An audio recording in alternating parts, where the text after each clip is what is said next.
ఉన్నటువంటి డైరెక్టర్, అక్కడ చైర్మన్ వీళ్ళతో కూడా మీరు మాట్లాడారు కదా. అయితే మేనేజ్మెంట్ నుంచి ఏం చెప్తున్నారు? అంటే మెయిన్ మేనేజ్మెంట్ మనకు తెలుసు, పాలమ్మ పూలమ్మ కష్టపడ్డ పైసలు సంపాదించిన, కాలేజీలు పెట్టిన, చదివిస్తున్నా అని పెద్ద పెద్ద డైలాగులు కొట్టినటువంటి మాజీ మంత్రి గారు, ఆయన స్వయంగా ఆయన స్థాపించినటువంటి కాలేజెస్ ఇవన్నీ.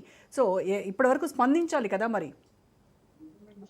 నేను కాలేజీలు స్థాపించిన పాలమ్మిన పూలమ్మిన అంటే ఎవరి కోసం అమ్మిండు? ఆయన కోసం, ఆయన సంపాదించుకోవడం కోసం కాలేజీలు కట్టిన అంటే విద్యార్థులు కడుతున్న ఫీజులతోనే నువ్వు కాలేజీలు అట్టహాసంగా బిల్డింగులు కట్టుకొని ఈ రోజు రాజకీయం చేస్తున్నావన్నా, ఇంకో బిజినెస్ చేస్తున్నావన్నా, అది మొత్తం విద్యార్థులు పెట్టిన భిక్ష. అది మర్చిపోవద్దు. నీకు పైసలు ఇస్తురు కాబట్టి నువ్వు చదువు చెప్తున్నావుగా, నువ్వేదో దాన ధర్మాలు చేసినట్టు ఉత్త పుణ్యానికి చదువు చెప్పినట్టు మాత్రం చెప్పుకోవడం అనేది సరైంది కాదు.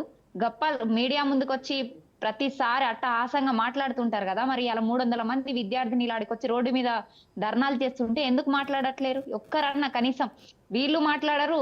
కనీసం ప్రభుత్వం కూడా స్పందించకపోవడం ఎంత దారుణమైన పరిస్థితి అండి.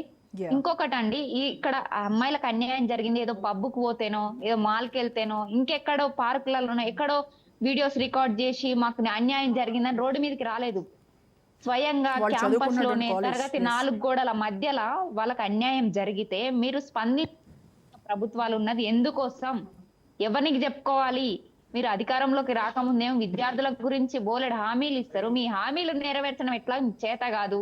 కనీసం డబ్బులు ఇస్తున్నాం మాకు రక్షణ కల్పించండి అన్నా కూడా మీకు చేత కాకపోతే ఎందుకు ప్రభుత్వాలు ఉన్నది? ఎవరి దగ్గర గోడు చెప్పుకోవాలి? ఇంకా విద్యార్థులు అసలు ఆడపిల్లలకు రక్షణ ఏడుంది రాష్ట్రంలో?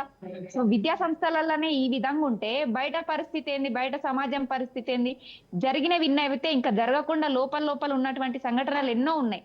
రెగ్యులర్ గా విద్యార్థులు ప్రతి క్యాంపస్ లో నారాయణ కావచ్చు, బాసర త్రిబుల్-ఐటీలో కావచ్చు, ఎంతో మంది విద్యార్థులు ఆత్మహత్యలు చేసుకొని చనిపోతా ఉన్నారు. అందులో ఎక్కువ మంది ఆడపిల్లలే ఉన్నారు. దానికి కారణంగా ఒక మేజర్ రీజన్ వచ్చేసి లైంగిక వేధింపులు అని చెప్పేసి, అందులో ఉన్న వర్కర్స్ వేధింపులు, టీచర్స్ వేధింపులు, రకరకాల కంప్లైంట్స్ చూస్తున్నాం.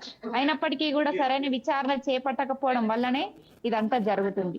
ఎస్, మొన్నటి వరకు మహిళా కమిషన్ కూడా చాలా హడావిడి చేసింది. కొన్ని కాలేజెస్కి వెళ్ళి అక్కడ all of a sudden entry ఇచ్చేసి అక్కడ ఉన్నటువంటి పరిస్థితులు, ఆ ఏర్పాట్లు వీటన్నింటిపైన చాలా కంప్లైంట్ చేస్తే నిజంగానే చాలా గొప్పగా చేస్తున్నారు, ఇంకా ఏ సమస్య ఉన్నా కూడా వాళ్ళతో చెప్పుకోవచ్చు అనేటువంటి ఫ్రీడమ్ ఉంది అని అనుకున్నాం. కానీ మరి ఈరోజు ఇంత ఇన్సిడెంట్ జరుగుతూ ఉంటే కమిషన్ ఎక్కడ? ఝాన్సీ గారు, కమిషన్ స్పందించింది అని చెప్పేసి మీడియాలో ఇంతకు ముందే నేను కూడా న్యూస్ విన్నాను.